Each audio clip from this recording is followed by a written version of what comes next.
Todas y a todos, acá les dejo la clase del castigo sin venganza.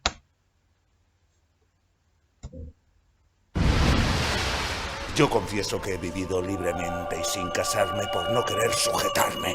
Y que también causa ha sido pensar que me heredaría Federico, aunque bastardo.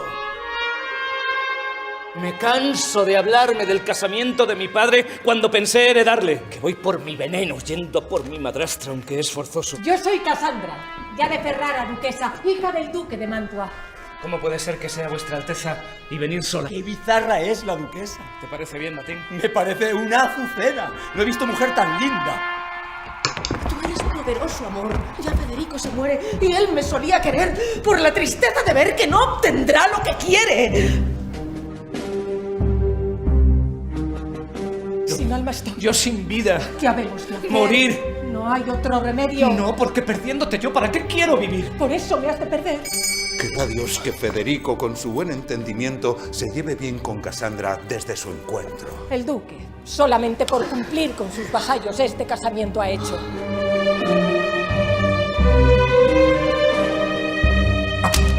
Mentéis, que no puede ser. Casandra me ha de ofender. ¿No veis que es mi hijo el conde?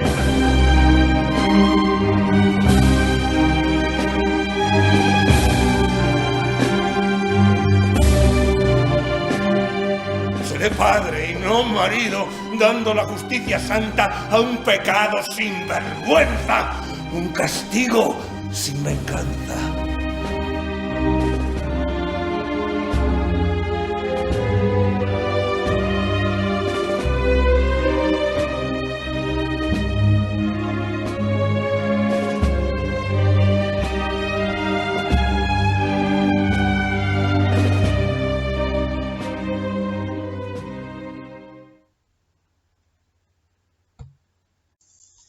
Bueno, el recorrido que propongo para hoy es pensar la obra a partir de estos tres personajes, el duque, Federico y Casandra. Propongo recorrer la obra a partir de estos personajes, sobre todo porque es una obra que, como vamos a ver, está definida, autodefinida por el propio Lope como una tragedia. Es una de las pocas obras en donde esta autodefinición no es solamente un rótulo que se pone o que encontramos anotado antes del texto, sino que es algo que parece ser una cuestión programática, sobre todo por una advertencia al señor lector, que vamos a leer inmediatamente, en donde el propio Lope define esta obra como una tragedia y como un tipo especial y particular de tragedia. En ese punto me parece que hay un cruce, o se puede pensar, o habilita pensar un cruce entre la posibilidad de leer la obra desde el espesor dramático de estos tres personajes y el subgénero dramático al cual la obra anuncia que adscribe. ¿Y por qué digo que es dable pensar este cruce? En principio es dable pensar este cruce porque toda tragedia necesita, supone, indaga acerca de la categoría del héroe o de la heroína trágica. En esta necesidad no hay un posicionamiento claro por parte de la obra, no hay nada dentro de la obra que indique de manera clara o de manera absoluta que tal o cual personaje es el que está desempeñando el papel del héroe o de la heroína trágica. En ese punto me parece que es interesante entonces pensar un recorrido por cada uno de estos tres personajes para que seamos lectores, espectadores, intérpretes, críticos y críticas, los que delimitemos o los que definamos o los que justifiquemos y argumentemos a favor de alguno de estos tres que funcionan como los héroes o las heroínas trágicas. También podemos pensar que al ser un tipo de tragedia muy particular, muy especial, reñida o distanciada de los preceptos de la tragedia clásica, el postulamiento podría ser que no hay un héroe trágico bien definido, no hay una heroína trágica bien definida, y entonces la obra queda abierta para que las lecturas posibiliten o definan 1, 2, 3 o la inexistencia también de un personaje que cargue en sí mismo con toda la tragicidad. Es decir, no olvidemos esto que dice Lope en el Arte Nuevo, que de ninguna manera está siguiendo la perspectiva aristotélica acerca de los géneros dramáticos clásicos, con lo cual, si bien él mismo define que esta obra está presentada y está escrita y está concebida como una tragedia, eso no significa que esté pensada como una tragedia clásica. De hecho, él también se va a encargar de aclarar eso. Pero me parece entonces que es interesante pensar como eje de la lectura cada uno de estos tres personajes para que cada uno decida, como posible espectador, lector o lo que sea, para que cada uno decida por dónde pasa entonces la posibilidad de construirlos, de pensarlos, de definirlos como quienes más cargan, quienes poseen la mayor carga de tragicidad y se constituyen como personajes trágicos. La obra está datada en 1631, ¿sí? Vamos a pasar entonces aquí para ver qué significa que es que esté publicada en 1631. Significa básicamente que es de las últimas publicaciones de Lope, que como ustedes saben, y ya lo dijimos aquí bastantes veces, nace en 1562 y se muere en 1635. Con lo cual, una obra de 1631 es una de las últimas obras dramáticas y no dramáticas de las que Lope ha escrito.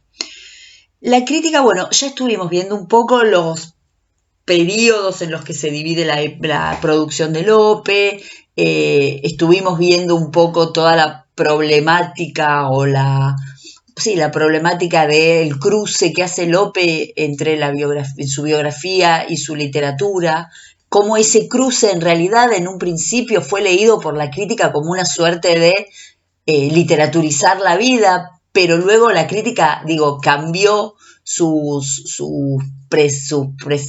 preceptivas, cambió sus coordenadas, cambió sus premisas teóricas, si se quiere, y pensó en realidad definió en realidad que esto no es más que máscaras que se construía el Lope poeta, el Lope dramaturgo, para dar una figura de autor, de autoficción.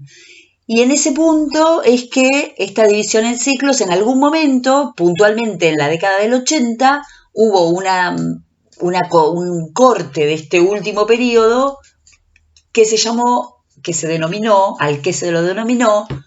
época ciclo de Senectute.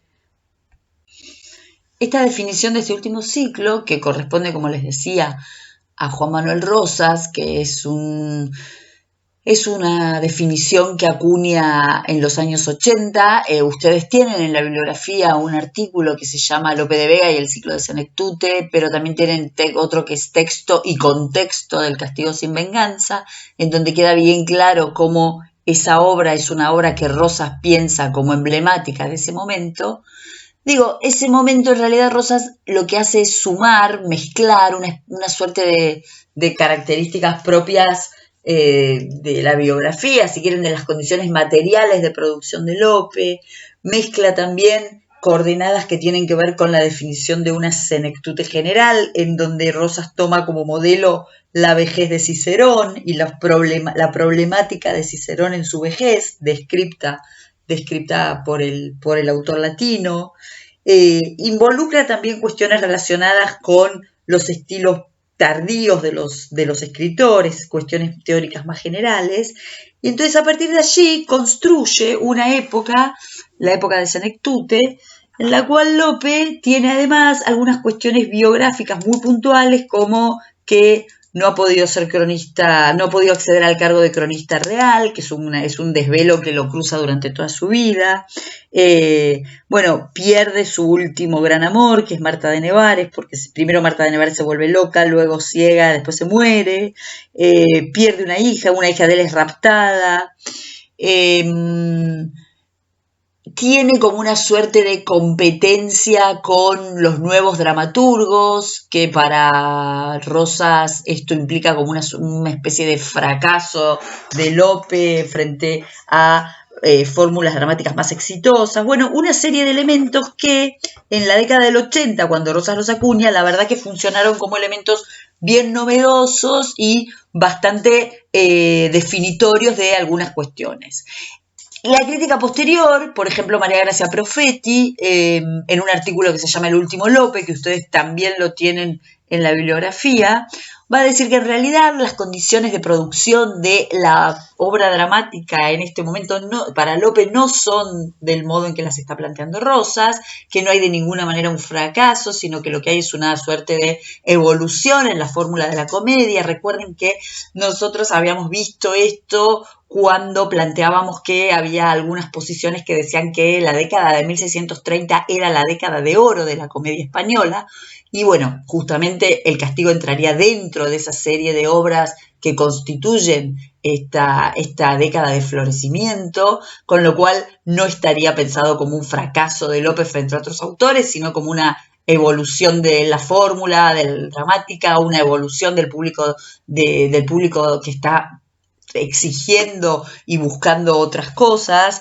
Bueno, una serie de elementos que relativizan absolutamente esta pertenencia a una senectute melancólica, complicada, complicada materialmente, como una vida que se va apagando. Digo, son como una definición de Rosas y una suerte de respuesta por parte de María Gracia Profetti.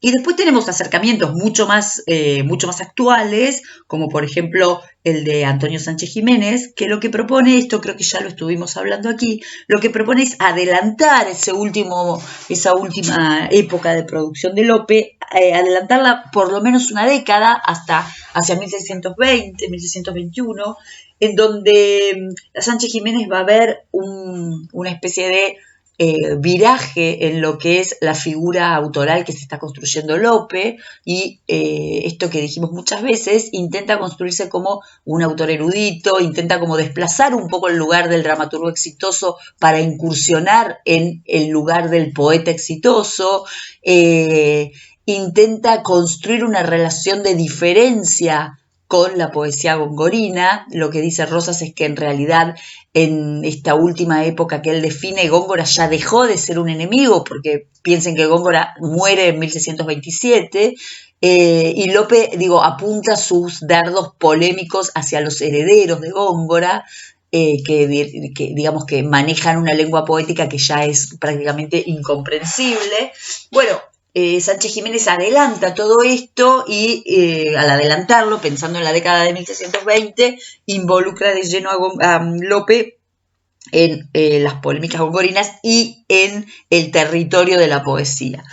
A mí me parece que lo que yo pienso personalmente es que hay que pensar que el Lope dramaturgo en El castigo sin venganza está haciendo algo absolutamente distinto de lo que ha venido haciendo hasta ahora, y que esta diferencia puede o no deberse a que sea una de sus últimas obras. De hecho, también se puede pensar que la deriva de Lope en estos últimos momentos de su producción también derivan hacia, por ejemplo, textos absolutamente paródicos, como por ejemplo, la Dorotea, que ya mencionamos aquí en ocasión de pensar la materia celestinesca en la producción de Lope, o por ejemplo las rimas de Tomé de Burguillos, en donde Lope se construye un heterónimo que es Tomé de Burguillos y construye un cancionero petrarquista pero burlesco.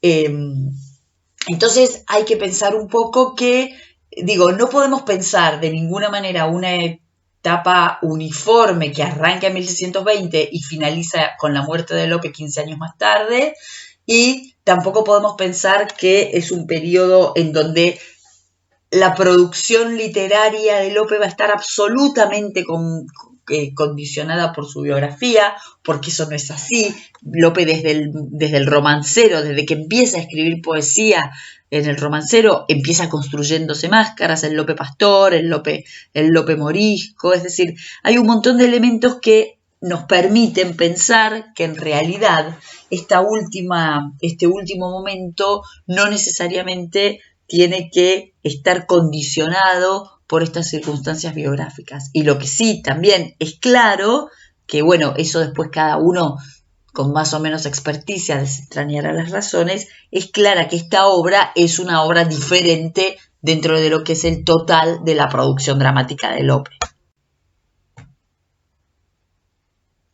Entendiendo así, entonces también lo que podemos hacer es leer El Castigo como una obra que de Senectute, en tanto está planteando una suerte de experimentación literaria, ¿no? Una obra diferente, una obra que no está siguiendo las coordenadas de otras obras canónicas anteriores y que está pensando, está planteando otro tipo de poética dramática.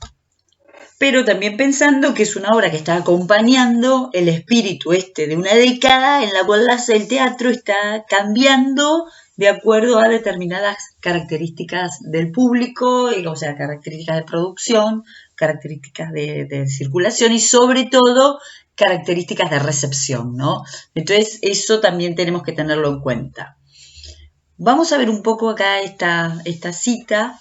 Yo les decía que la obra se publica en 1631, pero tenemos una edición suelta de Barcelona de 1634 que aparece con este advertimiento al lector que está acá copiado y que si les parece les leo. Dice: señor lector, esta tragedia se hizo en la corte solo un día por causas que a vuestra merced le importan poco. Dejó entonces tantos deseosos de verla que les he querido satisfacer con imprimirla. Su historia estuvo escrita en lengua latina, francesa, alemana, toscana y castellana. Esto fue prosa, ahora sale en verso.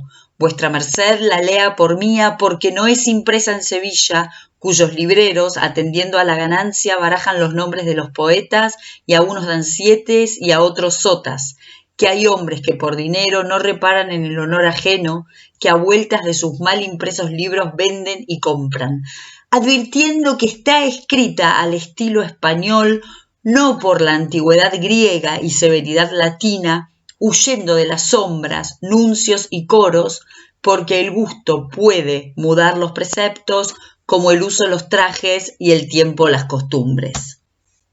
Bueno, lo primero que podemos ver en este advertimiento es una suerte de diferenciación entre el teatro para ser escrito, para ser representado y el teatro para ser leído, ¿no? Fíjense que aquí está como de alguna manera un poco relativizada la idea de la representación, en tanto se alude a que la obra solamente pudo ser representada en la corte un día, ¿sí?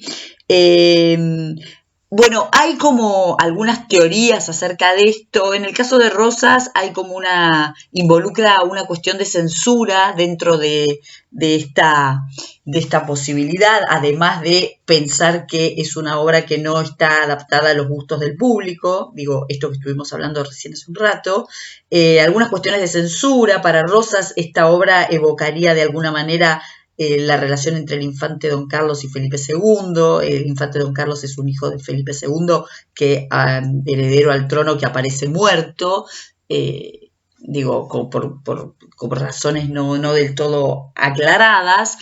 Pero bueno, el dato que tenemos es que solamente se representó una sola vez y a partir de que esa cuestión significó que la obra no llegara a todo el público que hubiera sido deseoso de que llegara, Lope opta por el pliego suelto culto. Digo, el pliego suelto culto es algo que es una elección de los autores, es una elección de los autores para publicar sus obras. El pliego suelto culto es algo que Lope ha estado cerca de esta práctica a lo largo de toda su producción, es algo que se intensifica en la época de Felipe IV y que tiene la ventaja de que copiando la difusión del pliego suelto tradicional, llega a bastante gente y sirve para que los autores introduzcan sus obras en el mercado, ¿no? Entonces, esto es interesante porque este formato, acompaña una incipiente profesionalización en la acción de los de los autores. Y Lope eso lo tiene muy claro desde siempre y en este último momento de su vida apuesta de manera bastante sistemática y bastante fuerte a la publicación en pliegos cultos. Y este es un ejemplo de eso, ¿no? O sea, una obra que por alguna razón se representó una sola vez en la corte, bueno, Lope decide editar una suelta de ella para difundirla y justamente para, fortalecer su lugar dentro del mercado. Bien, sigamos por orden entonces. Lo primero que nos dice es esta cuestión de la representación, diciendo que es una tragedia. Y el segundo dato que nos da es que es una materia ya transitada. Su historia estuvo escrita en lengua latina, francesa, alemana, toscana y castellana. O sea, ya hay una historia en donde se ha contado esto. Y ahora lo que se va a hacer es, ¿cómo se dice la palabra? Reelaborar esto en verso. ¿Pero por qué en verso? En verso no, en clave dramática es lo que está diciendo, ¿no? Entonces da la tradición y la trayectoria de lo que es esta materia y entonces asume que no es una materia original. La originalidad estará en otro lado, ¿no? Ahora más adelante vamos a ver de dónde sale esta historia, pero en principio quiero que veamos otros datos que nos da este advertimiento al señor lector. Entonces, por un lado tenemos la cuestión de la representación, la cuestión de que no es una materia original, ¿sí? Que es algo que ya ha sido escrito en otras tradiciones, en otras culturas. Y por otro lado, fíjense, vuelve al tema que hablamos de la suelta y de la autoría, por supuesto, y del dinero. Inmediatamente después viene lo que tal vez sea lo más importante dentro de este advertimiento al lector, que es una tragedia, como ya lo dijo, que está escrita al estilo español, no por la antigüedad griega y severidad latina, es decir, está marcando su distanciamiento de los postulados clásicos para la escritura de la tragedia, y ahora está explicando de manera clara en dónde es que esta obra se va a distanciar de ellos. Y se va a distanciar sobre todo de las sombras, de los anuncios y de los coros. Ahora esto es paradójico, ¿no? Porque si nosotros recordamos, en El Caballero teníamos una sombra y teníamos un anuncio, ¿no? Faltaría el coro. Pero bueno, en realidad esto es un poco ambiguo si pensamos en cómo estaba resuelta la tragicidad del Caballero, pero no es ambiguo si pensamos que en esta obra la tragicidad no va a estar de ninguna manera construida por estos elementos. Y por otro lado tenemos una justificación, fíjense que es muy similar a la justificación que teníamos en el arte nuevo, ¿no? Es decir, pudo mutar ahora esa comedia seria, esa tragicomedia, esa mezcla, el gusto del público, esta autoeducación del público de la que habla María Grazia Profetti, pudo haber mutado en esta época en cambiar un poco la matriz genérica y en una especie de seducción por la matriz trágica. Sin embargo, esa matriz trágica va a seguir sin respetar los preceptos, ¿no? Sin respetar los preceptos de la tradición clásica, y fíjense acá la comparación, que es otra vez un poco una comparación con la naturaleza, ¿no? Es decir, así el gusto puede mudar los preceptos, como el uso de los trajes y el tiempo las costumbres, ¿sí? Fíjense que habría como una especie de evolución natural en el cambio de los gustos. En este punto también tenemos que pensar en términos de matriz dramática, que tenemos una obra, una obra canónica de 1635, que es La vida es sueño, que plantea un tema bastante similar al tema que está planteando El castigo, con algunas diferencias, pero en realidad plantea eso que Bitze define para esta década, para seguir añadiendo sentidos a el significado de la matriz dramática, ¿no? En este cambio dentro de la matriz dramática. Bitze lo que dice es que en esta década se van a ver una serie de obras que plantean la rebelión del hijo contra el padre, ¿sí? Acuérdense que habíamos hablado de esa periodización en cuartos y esto correspondería al segundo cuarto, ¿no?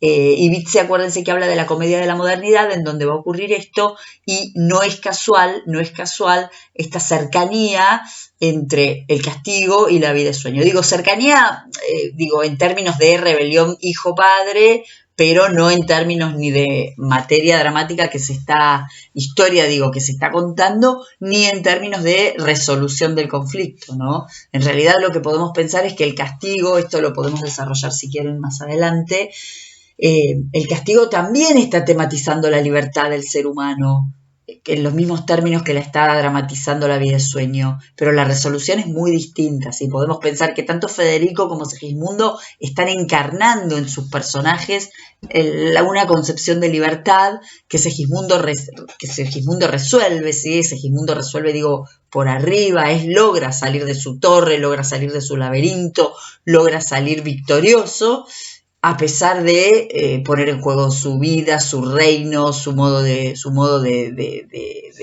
sobrevivir.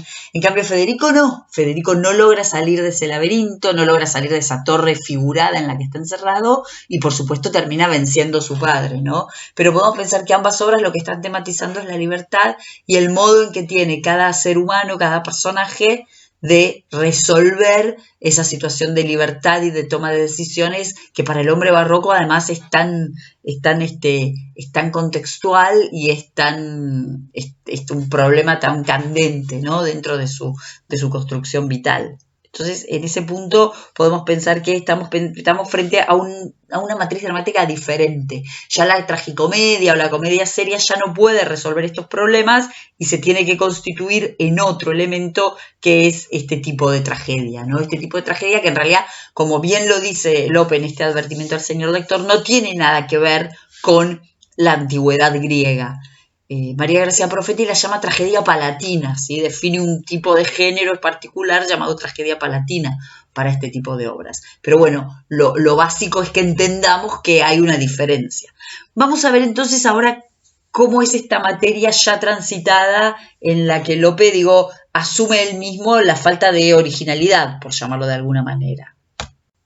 Vamos a ver entonces de dónde es que sale, ¿no? Cuál es la tradición de esta materia. Acá ustedes lo tienen anotado.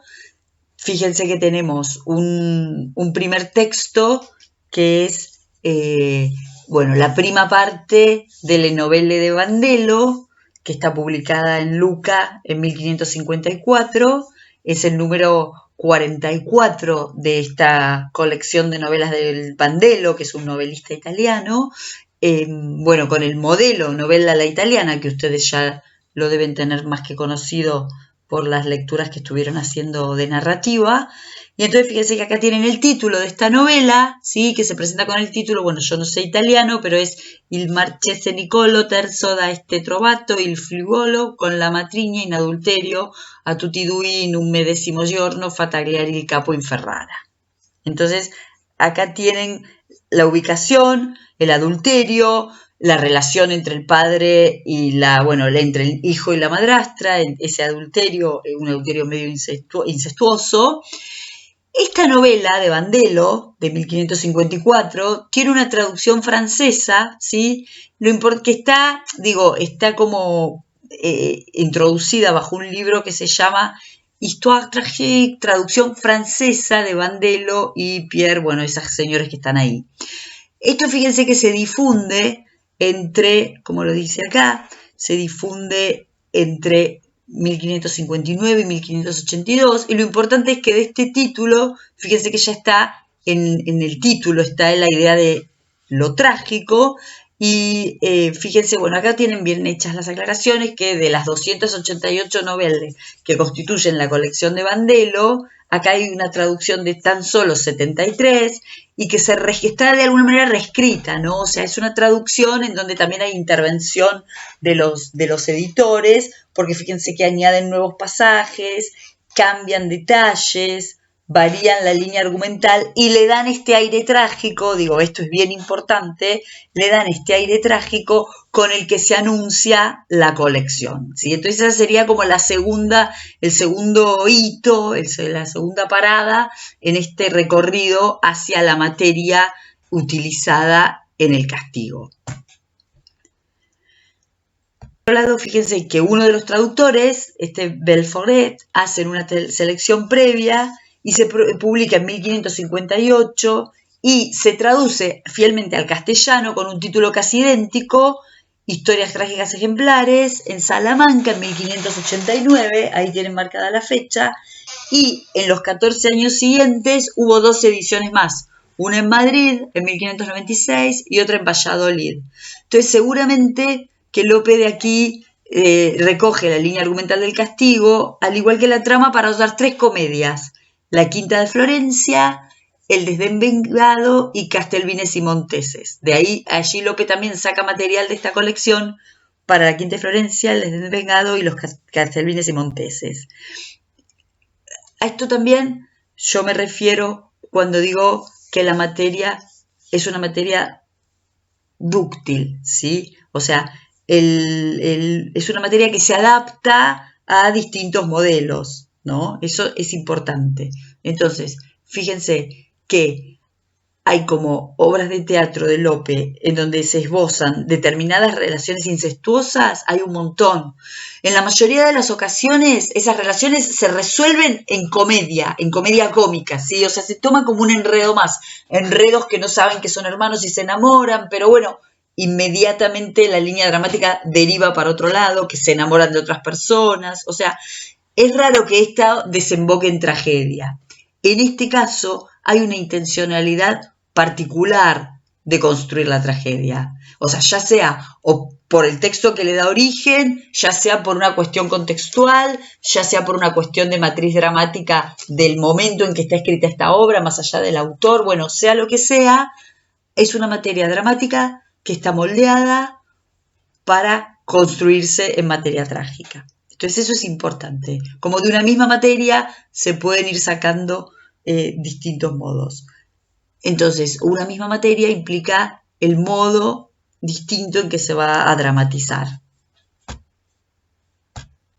De hecho, hay algo que yo no sé si a ustedes les llamó la atención, o bueno, por lo menos si no la leyeron, márquenlo para cuando lo lean. Es una obra en la cual prácticamente no pasa nada. Digo, es una obra que es puro diálogo, puro discurso, pura especulación, puro construcción de lenguaje poético, es decir, como acción dramática, acciones dramáticas casi que no hay, ¿sí? Y sin embargo es una obra que tiene una densidad trágica y tiene unos componentes, tiene unos núcleos, los pocos núcleos dramáticos que hay en escena son tan intensos y tan fuertes que eso obtura toda, inmovilidad argumental, ¿no? Es decir, es como una paradoja, porque por un lado parecería que no pasa nada y por otro lado las pocas cosas que pasan tienen un espesor un espesor dramático tan fuerte y tienen un espesor de riesgo trágico tan importante que parecería que pasa todo, ¿no? De alguna manera es puro monólogo interior hecho diálogo, ¿no? Así como El Caballero era una gran amplificatio de la copla, una gran glosa de la copla, acá parecería que es una materia que no tiene mucho para decir y se resuelve en esos términos, ¿no? Eso fíjense cuando la lean, a ver si les da la misma sensación, ¿sí? Bueno, acá en la cita siguiente es más o menos lo que yo les decía recién, ¿no? La traducción libre francesa y del mismo modo la castellana se concentra en el destino ineludible, patético, trágico de los dos amantes. Establece una polaridad de simetrías y correspondencias que caracterizan la tragedia de Lope, escrita 3 años antes de su muerte. Así se anuncia el relato en la versión castellana, de un marqués de Ferrara que sin respeto del amor paternal hizo degollar a su propio hijo porque le halló en adulterio con su madrastra, a la cual también hizo cortar la cabeza en la cárcel. Es decir, no hay mucho espacio acá para que no haya tragedia. Después tenemos una serie de textos o pretextos que están acá dándose cita como para ser reconocidos o para que funcionan como catalizadores y completando los sentidos de esta tragedia. Una de estas es la cantidad, la presencia de mitos clásicos, ¿no? El mito básico es el de Fedra e Hipólito. Y después tenemos gran cantidad de mitos clásicos reelaborados y una acumulación de mitos que funcionan como una suerte de solución a lo no dicho, ¿no? O sea, lo que no se dice, lo que no se puede decir, se reemplaza por la mención de un mito. O sea, lo que finalmente va a desencadenar la tragedia son también todos estos mitos que estarían funcionando como una especie de lugar de clausura de lo que se dice. El mito básico, entonces, es el de Fedra e Hipólito, ¿no? En donde están las relaciones de la madrastra con su hijo o no hijo. Por otro lado, lo que hay es una gran cantidad de referencias bíblicas que tienen que ver con sucesos, historias bíblicas, que tienen que ver con el adulterio, el incesto, las relaciones prohibidas, y todo el tiempo van a estar puestos como término de comparación. Entonces eso es algo que también está como ralentando, deteniendo, haciendo como una especie de perífrasis, ¿no? Otra vez la idea de la perífrasis de los hechos, y colabora con estas construcciones discursivas así como abundantes, copiosas, que casi como una especie de digresiones constantes, ¿no? Yo no sé si ustedes lo leyeron al texto, insisto, pero bueno, cuando lo lean, fíjense de alguna manera como que la cifra del texto, es decir, como el emblema de toda la construcción esta de la obra, una suerte de misa navem del funcionamiento que tiene estos diálogos, es la leyenda del pelícano. Yo no sé si ustedes recuerdan, pero es justamente uno de los momentos en que Federico trata de declarar su amor, y fíjense que entonces es como la imagen, ¿sí? Que es una imagen como muy, muy clara del pelícano que le rodean el nido, y justamente de este asedio al nido es como que se logra avanzar. La obra funciona de manera bastante similar, ¿no? Esto está entre los versos 1502 y 1518, ¿no? Más o menos, en donde hay la primera comparación es de esta acción del cazador y del pelícano esto está en el acto segundo, ¿no? Con el amor de Federico, que no logra ponerlo en palabras. Pero por otro lado, es un modo de funcionamiento de la obra, ¿no? El cazador con industria pone al pelícano indiano fuego alrededor del nido, y él, descendiendo de un árbol para librar a sus hijos, bate las alas turbado, con que más enciende el fuego que piensa que está matando. Finalmente se le queman, y sin alas en el campo se deja coger, no viendo que era imposible volando. O sea, asediar al nido del pelícano es un poco el modo que tiene de funcionar la obra entre el discurso y las ideas, ¿sí? Es un poco esta idea. O sea, tiene un lugar central este diálogo en la obra, y a mí me parece que tiene un lugar central porque, por un lado, es fundamental en la acción dramática, pero por otro lado porque está funcionando de la misma manera en que funciona el lenguaje en la obra, ¿no? Esto de el nido del silencio, una suerte de asediar, rodear y decir de otro modo, perifrásticamente, cómo funciona el silencio, cómo funciona el nido, cómo funciona el asedio. ¿Sí? Cuando lo lean, presten atención a estos versos, a ver si a ustedes les parece lo mismo. Bueno, vamos a pasar un poco entonces a ver cómo están construidos estos tres personajes, con todas estas ideas que yo les decía al principio, porque son los personajes principales, porque podemos, si nos parece que es importante, delimitar cuál puede ser o no ser el héroe o la heroína trágica. Y esto no quiere decir que no haya otros personajes importantes. Pensando en términos que lo definimos como una tragedia palatina, del modo que lo define María Grazia Profetti, la tragedia palatina, como su nombre bien lo indica, ocurre dentro de un palacio, y dentro de ese palacio son importantes todos los personajes, ¿sí? Porque todos los personajes están como insertos en una suerte de trama de la cual no van a tener salida, sobre todo por el espacio en que se está desarrollando. Entonces, esto no quiere decir que sean los únicos 3 personajes, sino que serían como los 3 personajes en donde podríamos pensar cuál es el que posee la mayor carga de tragicidad. Pero eso no quiere decir que sean los únicos y que el resto de los personajes no sean personajes importantes, ¿sí? Entonces, esos otros personajes sobre todo son los criados, ¿sí? Lucrecia de Casandra, Batín de Federico, los criados del duque, que son Ricardo y Febo, y después tenemos 2 personajes que son Aurora y el marqués, que yo no sé si los tienen presentes, pero esos son personajes importantes porque son personajes importantes en los términos espaciales que veníamos definiendo hace un rato, y también son personajes importantes en una suerte de contraste entre la tragicidad y la no tragicidad, ¿no? O sea, en esta inacción, estos personajes, digo, como que aportan presencia dentro de ese estatismo interno, ¿no? Fíjense que este estatismo en la acción está como acompañada por este estatismo espacial, y en esta inmovilidad espacial, estos personajes son como los que aportan algo de acción o de presencia dramática. Yo no sé si recuerdan que es una obra que está básicamente funcionando en el interior, ¿no? Solo tenemos como una primera parte en la...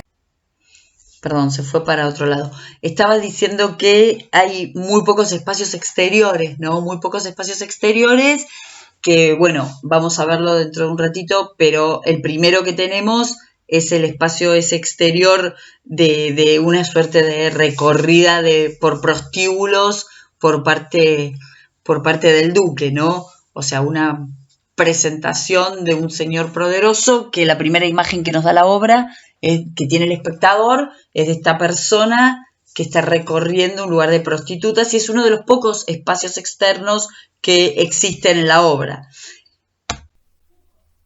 Entonces, resumiendo esto un poco para organizar la cuestión de los personajes, decía que los espacios externos son casi inexistentes, con excepción de esa primera escena en donde tenemos este espacio exterior de correrías del duque, que es una escena y un espacio bastante cercano a una posibilidad de un espacio de comedia urbana, más que comedia urbana, como les decía, de una comedia ya con materia más celestinesca, en tanto está planteando una suerte de recorrida del duque por estos espacios de las prostitutas.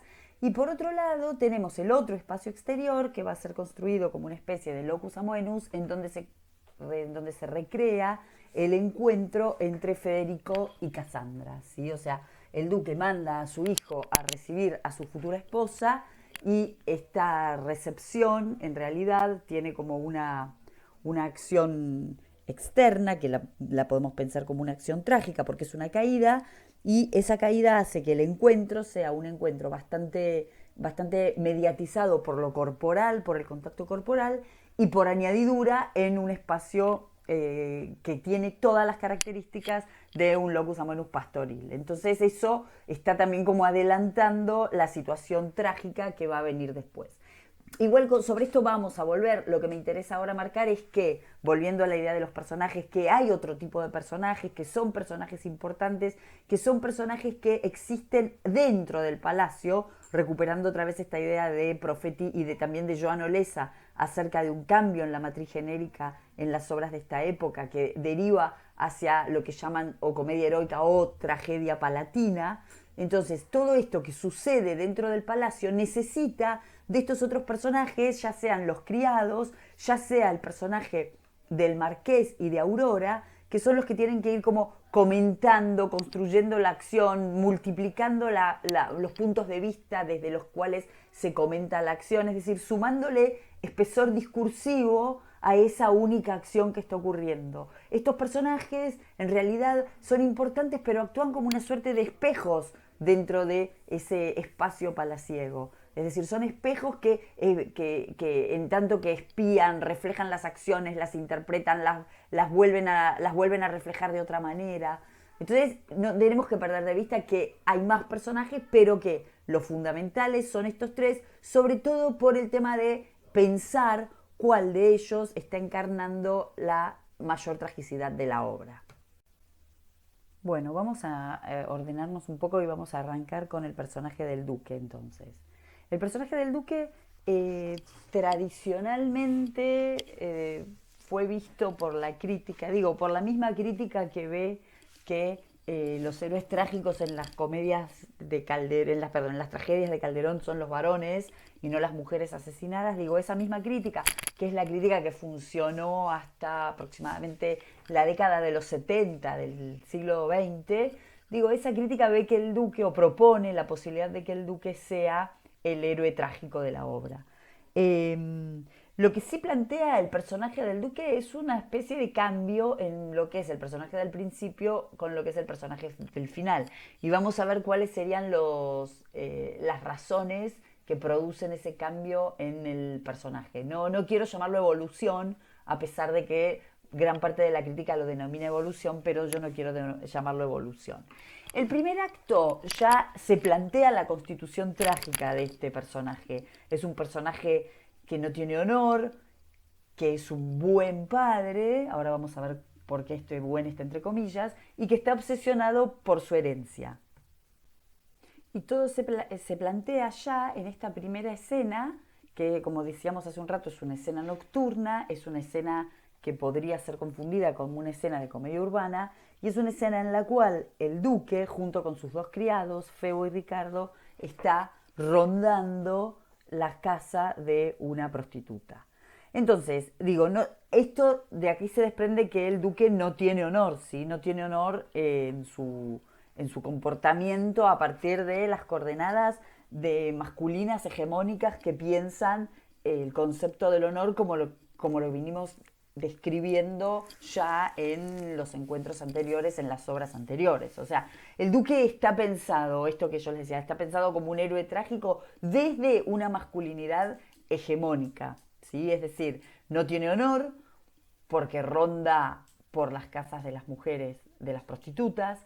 Es buen padre, este buen está entre comillas porque su hijo es un hijo bastardo, es el padre de Federico, pero Federico no es su hijo legítimo, y es por eso entonces que viene como este tercer componente que estaría construyendo la dimensión trágica del duque, que es que no tiene un heredero natural a quien dejarle el trono, ¿sí? Esto es interesante porque digamos que se está planteando este problema del padre, del hijo, del reino, de la disputa por el reino, de la misma manera que se plantea en La vida de sueño, ¿no? Acá tenemos otro núcleo argumental que está emparentado con la relación entre Segismundo y Basilio, que son hijo y padre en La vida de sueño respectivamente.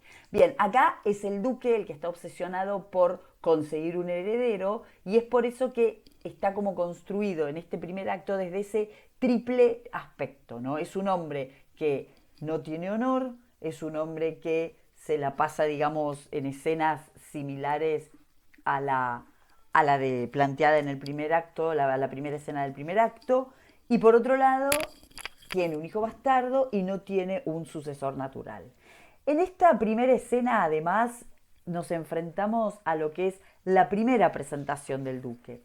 La primera presentación del duque es bien interesante, que está puesta en boca de Cintia. Y Cintia es una prostituta, ¿sí? Es una de las mujeres a las cuales el duque va a solicitar sus servicios en esa escena. Entonces fíjense que la prehistoria del duque la tenemos acá presentada y puesta en boca de Cintia, ¿sí? Fíjense que dice: Ricardo, si el mes pasado lo que agora me dijeras del duque me persuadieras que a mis puertas ha llegado, pues toda su mocedad ha vivido indignamente, fábula haciendo a la gente su viciosa libertad. Y como no se ha casado por vivir más a su gusto, sin mirar que fuera injusto ser de un bastardo heredado, aunque es mozo de valor, Federico, yo quiereyera que el duque a verme viniera, más ya que como señor se ha venido a recoger y de casar concertado, su hijo a Mantua ha enviado por Casandra su mujer. No es posible que ande haciendo locuras de noche ya, cuando esperándola está y su entrada previniendo. Es decir, lo que hace Cintia es apelar a una prehistoria del duque, en donde se describen estos elementos que marqué yo anteriormente, y por otro lado, dispara el otro núcleo argumental al explicar que el duque ha mandado a su hijo, a Mantua, a buscar a la mujer, ¿sí? Es decir, en potencia, ya tenemos en esta escena, que aparentemente es una escena de comedia urbana, ya tenemos una suerte de germen, de presentación, del embrión de la tragedia, ¿sí? ¿Por qué? Porque tenemos un personaje que no está para nada construido como un personaje poderoso dentro de una tragedia. O sea, es un personaje imperfecto, es un personaje que, ya sea en su prehistoria, ya sea en lo que va a venir después, está actuando de una manera que claramente va a hacer disparar la tragicidad. Lo que no significa que este personaje vaya a ser el héroe trágico, ¿sí? Solo significa que nos está mostrando que es un personaje que está trayendo algún tipo de imperfección, que se está presentando en escena como una conjunción entre un personaje con yerros del pasado, pero que claramente sus acciones a futuro tampoco van a ser del todo felices, ¿sí? Fíjense que en esta escena podemos remarcar la noche, el disfraz, es decir, un montón de elementos que no tienen que ver con la constitución de alguien que está rigiendo los destinos de una ciudad o de un país o de una región, ¿sí? Entonces ahí también tenemos esta idea de que algo va a pasar. Otro elemento importante de esta escena para pensarlo es que tenemos una especie de descripción de la comedia en términos de como un mini arte nuevo tenemos, ¿no? Que esto ocupa los versos desde el 215 hasta el 225, en donde hay como una especie de acercamiento a los preceptos de la comedia seria, siguiendo las descripciones, ¿sí? Es la comedia un espejo en que el necio, el sabio, el viejo, el mozo, el fuerte, el gallardo, el rey, el gobernador, la doncella, la casada, siendo al ejemplo escuchada de la vida y del honor, retrata nuestras costumbres o livianas o severas, mezclando burlas y veras, donaires y pesadumbres, ¿sí? Fíjense que esto viene disparado por la idea del duque de realizar una representación, de pedirle a alguien que escriba en ocasión de las bodas, ¿sí? Bueno, esto claramente Rosas lo lee todo en clave biográfica, ¿no? Con su definición, esto refuerza su definición para la época de Senectute Lopesca, pero por otro lado es interesante porque, está esta especie de mini poética puesta aquí, está presente, con lo cual esto refuerza también la idea de que El Castigo, además de todo lo que es una obra en la cual está muy presente la categoría de experimentación dramática, ¿sí? O sea, es una obra que también está hablando de categorías dramáticas, de subgéneros dramáticos, de modos de escribir la comedia, de modos de transformación de la comedia, y todos estos elementos colaboran en esta lectura metaliteraria, por llamarlo de alguna manera. Y la otra cuestión importante son los dos versos con los que se cierra esta escena, ¿sí? Que son el verso 232 y 233, que están puestos en boca del duque, y el duque dice algo así como: yo ya escuché que Cintia dijo todas esas cosas de mí, ¿sí? Ahora yo en la comedia que se represente en mis bodas no quiero que se represente nada que tenga que ver con mi estado, o sea, que no tenga que ver conmigo. Esto que decía Lope en el Arte Nuevo, ¿no? Que no haya reyes, que Felipe II se enojaba si se veía representado en escena. Y esto se resume en estos dos versos que les digo, que cierran la escena, que son el 232 y 233, que dice que no quieren los señores oír tan claras verdades. Y esto es interesante porque lo que está haciendo es pivoteando entre cuestiones metapoéticas, ¿sí? Que tienen que ver con hasta dónde la comedia o la comedia seria puede representar procesos históricos identificables para el público y para el espectador, pero por otro lado está funcionando también como cifra de la propia obra, ¿sí? Al hablar de no quieren los señores oír tan claras verdades. Y pensemos que la obra está estructurada, el principio constructivo de la obra es lo no dicho. lo que no se dice, lo que no se puede decir, lo que nadie se anima a decir, lo que se calla, lo que se esconde, el incesto, el adulterio, el engaño, ¿sí? Lo prohibido. Entonces fíjense cómo funcionan estos dos versos, como por un lado disparan hacia la cuestión de la experimentación y por el otro lado se vuelven hacia el argumento de la propia obra y lo que rige como principio constructivo toda esta estructura dramática en la cual parece que no pasa nada. Bueno, por otro lado tenemos algunos ejemplos en donde el duque se construye a sí mismo, ¿no? Fíjense este diálogo del primer acto donde dice: ¿por qué Federico Aurora, lo que más mi alma adora, y fue casarme traición, que mis vasallos han sido, quien me ha forzado y vencido a darle tanto disgusto? Y esto está bueno porque cuando se produce el desenlace, el duque ejecuta su venganza, en ningún momento tiene ningún tipo de interacción con Casandra. Es decir, la venganza del duque está puesta siempre en términos de la traición de Federico.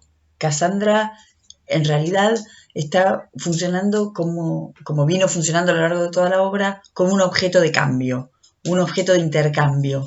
Casandra, en realidad, es quien va, para lo único que le sirve al duque, es para ser quien le va a dar esta sucesión, ¿no? Que los deudos que tienen derecho a mi sucesión podrán pleito con razón, o que si a las armas vienen, no pudiendo concertarlos, abrazarán estas tierras, porque siempre son las guerras a costa de los vasallos. Y este es el gran problema del final, de si Casandra está embarazada o no, porque si está embarazada, en realidad está embarazada de Federico, con lo cual se complejiza muchísimo más la idea de la sucesión, ¿no? Es decir, como que todo está acá ya apuntado para este desenlace absolutamente trágico. Es decir, todo bien relativizado. El otro ejemplo entonces el de los deudos, es como la figura del duque como señor, ¿sí? Como señor que supuestamente tiene que guardar la paz, pero bueno, que en realidad lo que menos logra es eso. O sea, no es un personaje que esté armado de ninguna de sus aristas como un personaje, digamos, fácil, o como un personaje que vaya a conducir estas tres vertientes a un desenlace falto de conflicto. En el segundo acto, digamos que estas características de tragicidad se van como potenciando y se van evidenciando. En el segundo acto se presenta un personaje que está dividido entre la pasión y la obligación.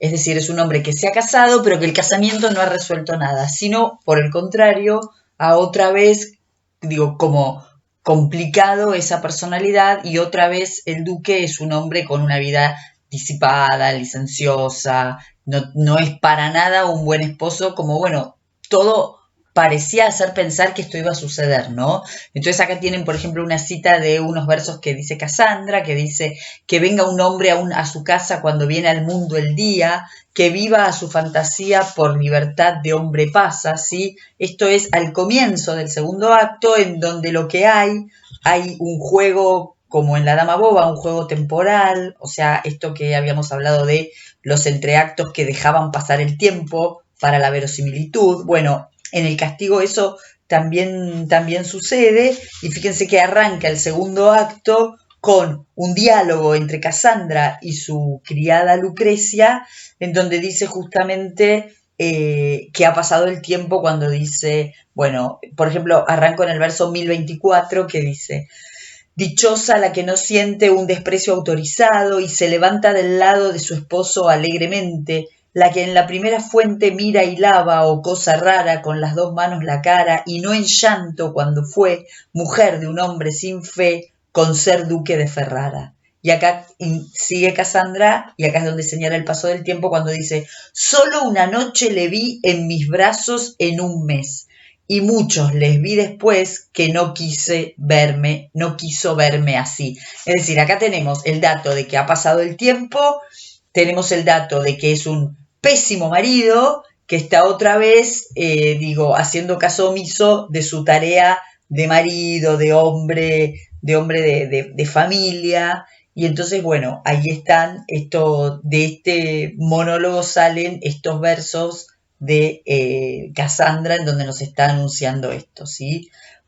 Pero que con tal desprecio trate una mujer de precio, de que es casado, olvidado, o quiere ser desdichado, o tiene mucho de necio.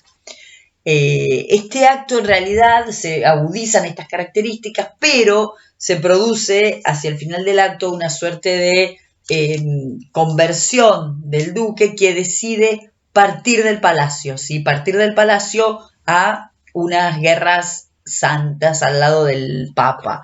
Con lo cual lo que vemos es que es un mal marido, es un mal padre, por todo lo que ya sabemos, y además es un mal señor, pero comienza, como por este último lugar, comienza un intento de redención. Esto es una paradoja, porque si bien serviría para limpiar al personaje, para purificarlo, de hecho, para hacerlo volver supuestamente mejor, sin embargo, implica que se va del palacio sin entender nada lo que pasa adentro de él, ¿sí? O sea, el duque, además de todos estos defectos, se le suma el defecto de que no ve, no escucha, no entiende, es decir, vive adentro de un palacio, pero vive casi como ciego, digamos.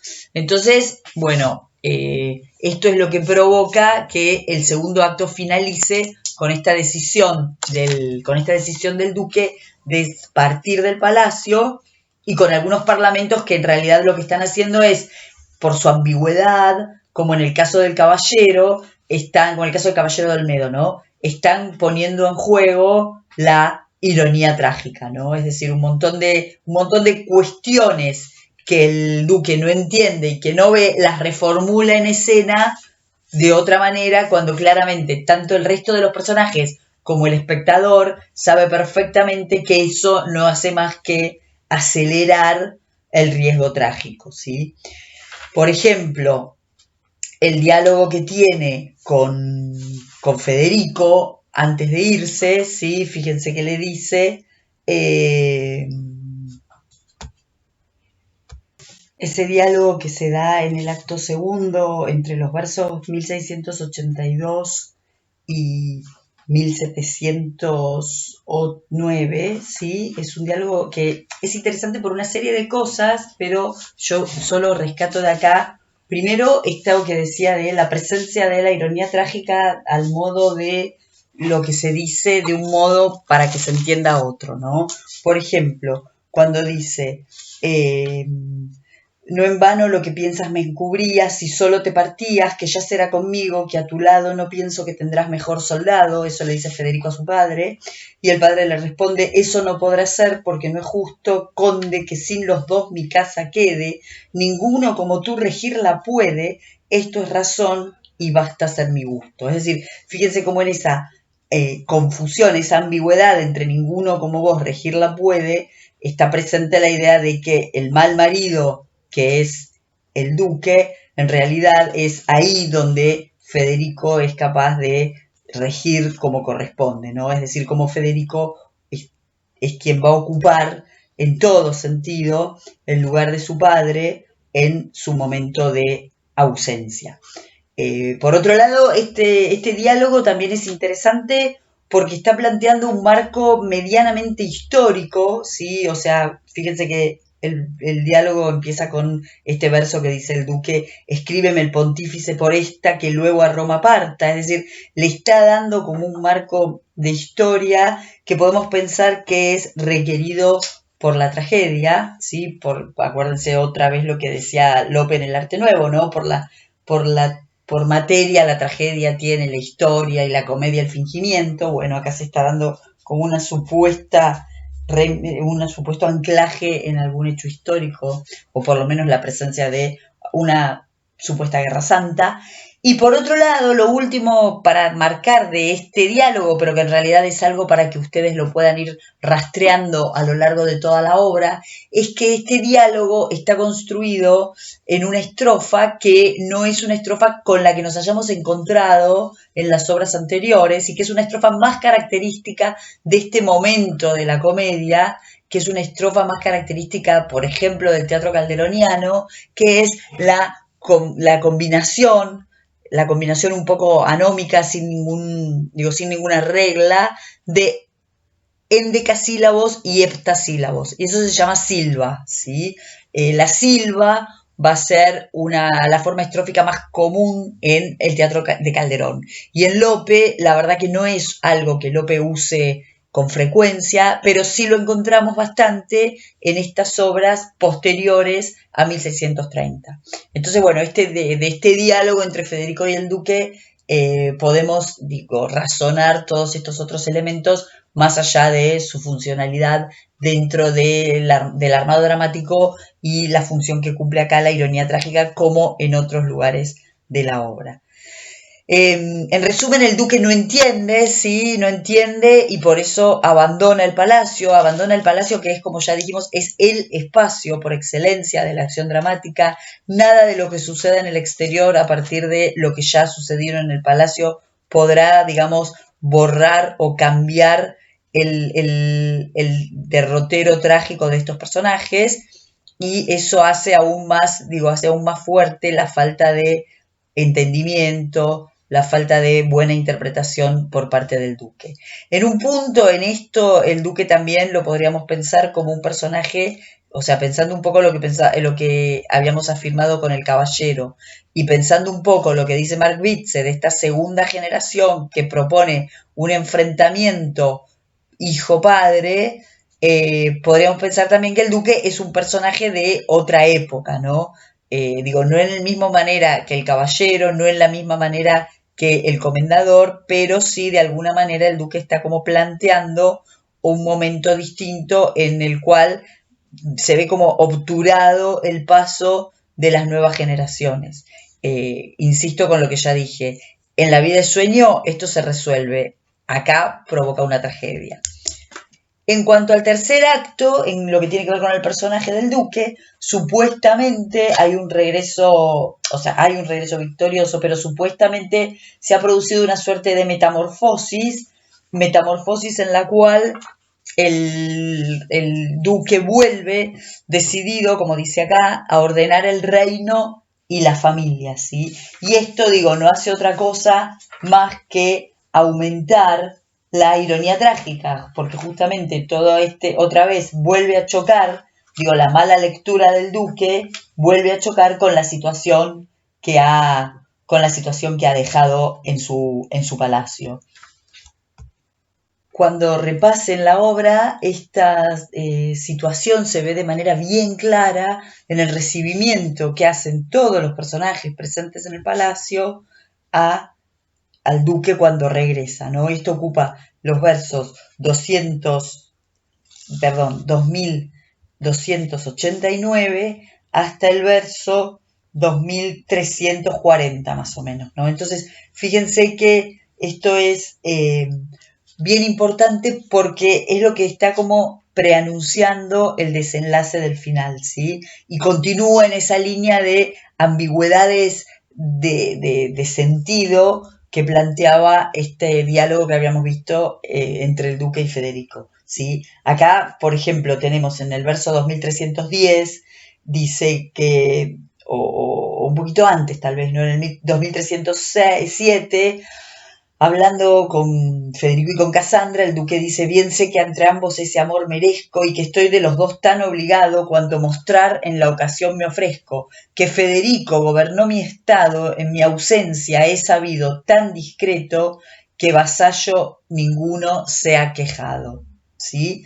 Entonces fíjense que esto es como que agudiza, ¿no? Agudiza, como decía yo hace un rato, agudiza toda esta tragicidad y construye de manera mucho más fuerte este riesgo trágico que va estructurando toda la obra.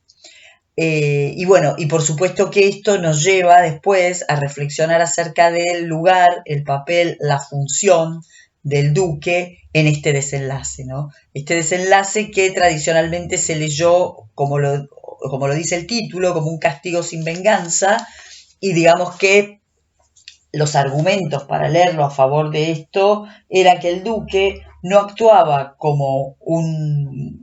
por venganza, en tanto no actuaba ni como padre, ni como marido engañado, sino que actúa como un hombre público. Y entonces por eso que esta justicia disfraza de justicia esta venganza, porque sobre todo porque no la imparte personalmente, ¿no? Entonces arma toda esta escena del teatro dentro del teatro y construye entonces esta muerte, ¿sí? Esta ficción que termina con la muerte de ambos personajes, tanto de Cassandra como de Federico. Digo, tragedia que se suma porque es Federico quien, engañado por el duque, le da muerte a Cassandra, y porque, bueno, el duque después tiene que matar a su propio hijo, ¿no? Es decir, frente a todo eso que habíamos dicho desde el primer acto, en donde para el duque, por el cariño que le tenía a Federico, casarse era una traición.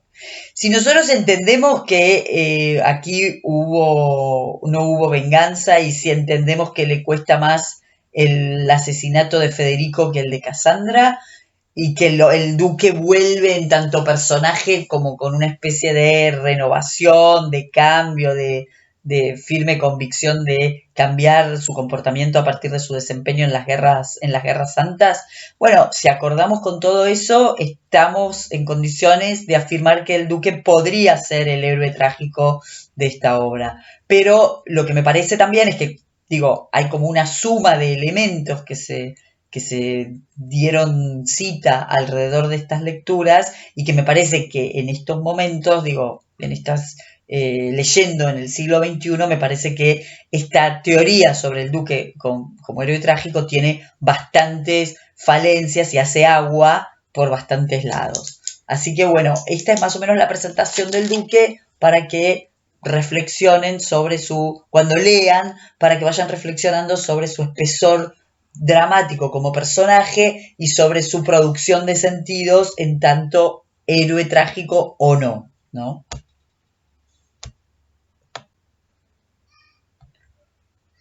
Bueno, vamos a ver ahora qué pasa con el personaje de Federico. Federico, lo importante es lo que decíamos hace un rato. En el primer acto es ese encuentro fortuito con Cassandra, ¿sí? Si quieren, vamos a leer un poco esta parte, que es el otro espacio exterior, ¿no? Antes que esto, es un primer diálogo que tiene con su criado Batín, que es en el verso 291, que donde Federico dice: Batín, ya sé que a mi vicioso padre no pudo haber remedio que le cuadre, como es el casamiento, pero ¿no ha de sentir mi pensamiento haber vivido con tan loco engaño? Ya sé que al más altivo, al más extraño, le doma una mujer, y que delante de este león, el bravo, el arrogante, que deja sujetar el del primer niño, que con dulce cariño y medio lengua muda o balbuceante, tirándole en los brazos, le consiente que le tome la barba. Ni rudo labrador la roja parva, como un casado la familia mira, y de todos los vicios se retira, mas qué me importa a mí que se sosiegue mi padre y que se niegue a los vicios pasados, si han de heredar sus hijos sus estados. Y yo, escudero vil, traer en brazos algún león que me ha de hacer pedazos. Es decir, ese es el primer diálogo que tiene Federico con Batín. Es inmediatamente después de la escena del padre en las rejas de las prostitutas y antes de ese recibimiento que tiene que ir a buscar a Cassandra. Es el diálogo que tiene con Batín, y entonces fíjense que lo que está diciendo es que va a buscar a alguien que lo que va a hacer es tener hijos, con quien el padre va a tener hijos, o sea que la decisión del padre de casarse ya lo mata, ¿sí? Ya esto lo mata. Y fíjense cómo está plagando su discurso con la ironía trágica, ¿no? Fíjense que está diciendo: ya sé que a mi vicioso padre no pudo haber remedio que le cuadre, como es el casamiento. Es decir, lo mejor que le puede pasar al padre es casarse. Sería la solución a esta vida que está llevando el padre. Por otro lado, ¿qué está diciendo? Al más altivo, al más extraño, le doma una mujer, ¿sí? Y que delante de este león, el bravo, el arrogante, se deja sujetar del primer niño, que con dulce cariño y medio lengua o mudo balbuciente. Es decir, ahí habla de los hijos posibles que va a tener el padre. Está comparando a la mujer con un león, ¿sí? A la mujer en general con un león, ¿sí? La mujer va a ser un domador, pero va a ser un león. Y después termina esta idea diciendo que a él no le importa que se sosiegue el padre, ¿sí? Porque a él no le importa si total a él lo que no le va es que vaya a tener hijos y van a heredar a su padre. Se va a quedar él sin nada. Y entonces fíjense qué dice: y yo, escudero vil, traer en brazos algún león que me ha de hacer pedazos. Es decir, tenemos la ironía trágica desplegada clarísimamente, ¿sí? Es decir, otra vez va a traer a un león que lo va a hacer pedazos, pero no porque va a quedarse sin el reino. Va diciendo lo que va a pasar en otros términos. No porque va a tener hijos con el padre, sino porque se va a enamorar. Y eso los va a llevar a la muerte a todos. O sea, la muerte no va a ser la pérdida del reino, la pérdida del poder, la posibilidad de sucesión, sino que la muerte va a ser real porque se va a enamorar, y una muerte trágica además. Y el león que va a quedar domado por la mujer va a ser Federico, ¿sí? Y por otro lado, está adelantando lo que va a pasar argumentalmente, porque la va a tener que traer en brazos porque se va a caer de su transporte. Entonces, para el espectador, eso son todos rasgos de lo que va a pasar. El espectador está entrenado para saber qué va a pasar esto. Digo, para entender esto, espectador, del mismo modo que lo entienden los personajes otros, los que no son el duque. O sea, si dice, voy a traer un león en brazos y dentro de 100 versos va a venir Federico con una chica en brazos, el espectador ya se va a dar cuenta. O sea, todo está puesto en discurso. Eso es importante también pensar. Está todo armado y el discurso lleva a la realidad dramática, ¿sí? Y por otro lado tenemos otra vez la utilización de la silva, ¿sí? O sea, esta silva que no nos hemos encontrado nunca hasta acá, en todas estas obras que estuvimos viendo, acá ya en los 2 ejemplos que leí, tenemos 2 ejemplos de silva.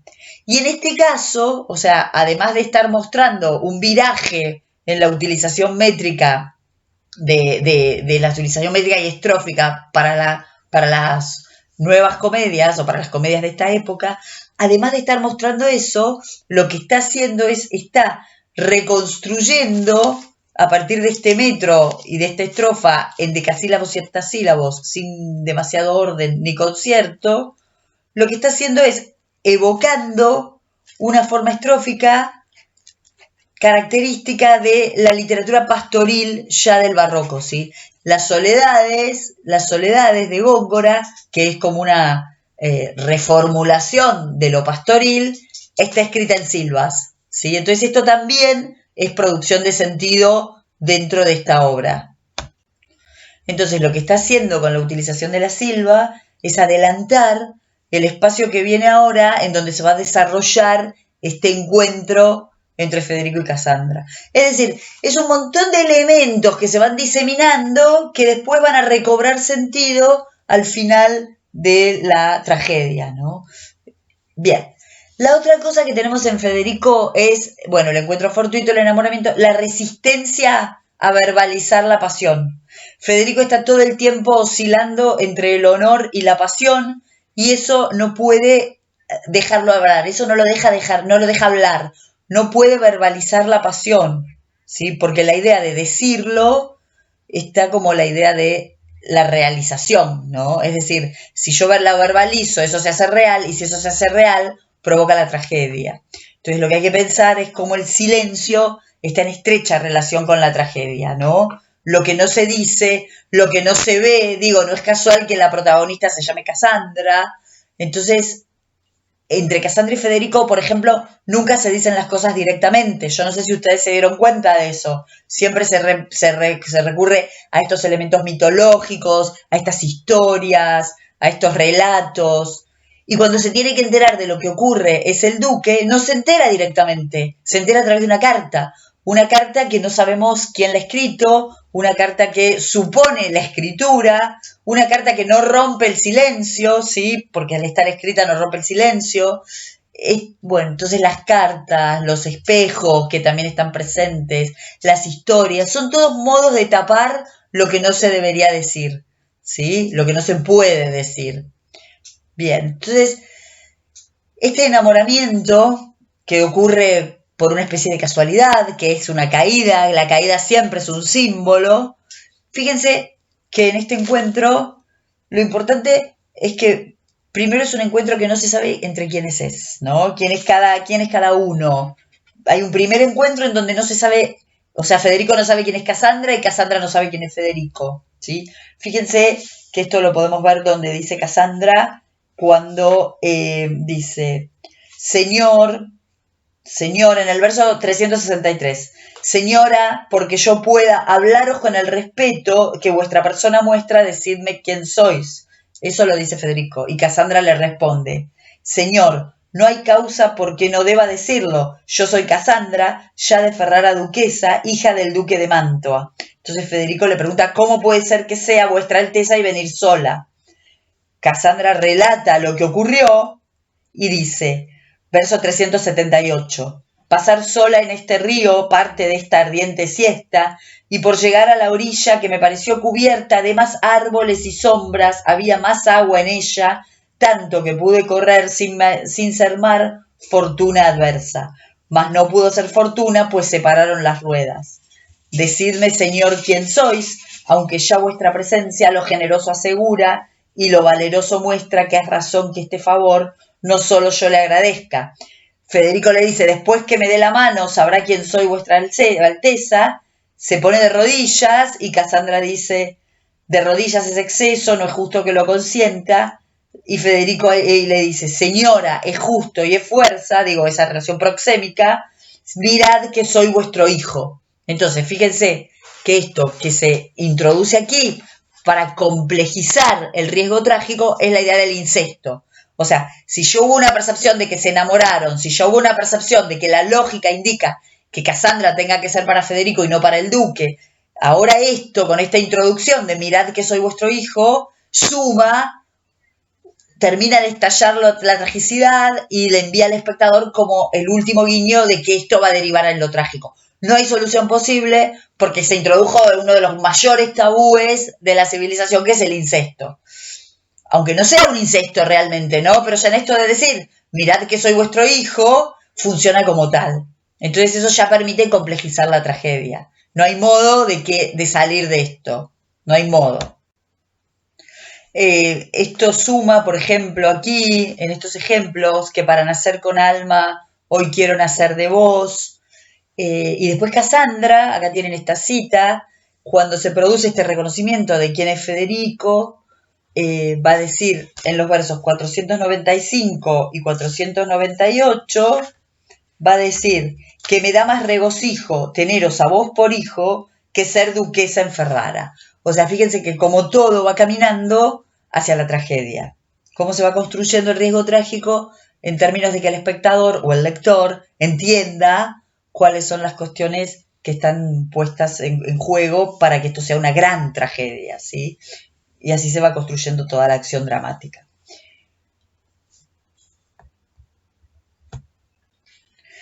Bien, y dentro del acto primero, el otro lugar en donde se cierra y queda en claro esta condición de Federico, esta decisión de no decir, es en el diálogo que cierra el acto primero, que es cuando Federico está hablando con Batín. Batín, yo no sé si ustedes se dieron cuenta, o bueno, cuando lo lean al texto o cuando lo relean, presten particular atención a esto. Batín oficia como el criado, oficia como un gracioso, pero en realidad es un gracioso muy particular, ¿sí? Es un gracioso que en realidad está mucho más emparentado con los graciosos calderonianos, que son graciosos que los que hacen constantemente es comentar la realidad, pero más que produciendo risa, desde la ironía, ¿no? Y desde una suerte de lectura del sentido común, por llamarlo de algún modo. Digo, eso que se esbozaba en el personaje de Tello todavía tiene como muchos elementos, sobre todo en los dos primeros actos del Caballero,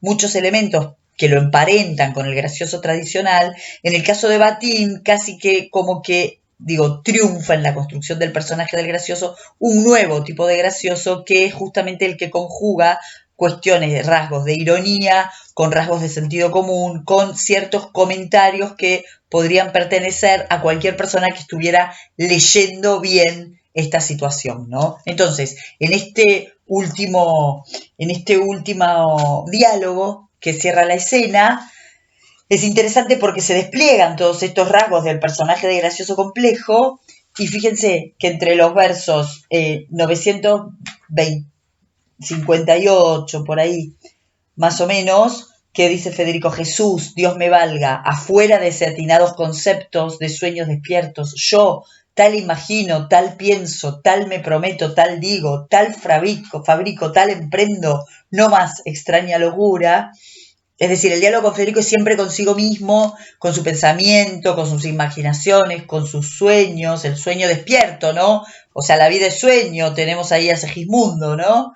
Tenemos esa dicotomía del sueño, la realidad, que en realidad es la idea de construcción de la realidad, que se construye de este modo, desde las imaginaciones. Y Batín le dice: pues tú para mí secreto. Y Federico le dice: Batín, no es cosa que hice y así nada te reservo, que las imaginaciones son espíritus sin cuerpo.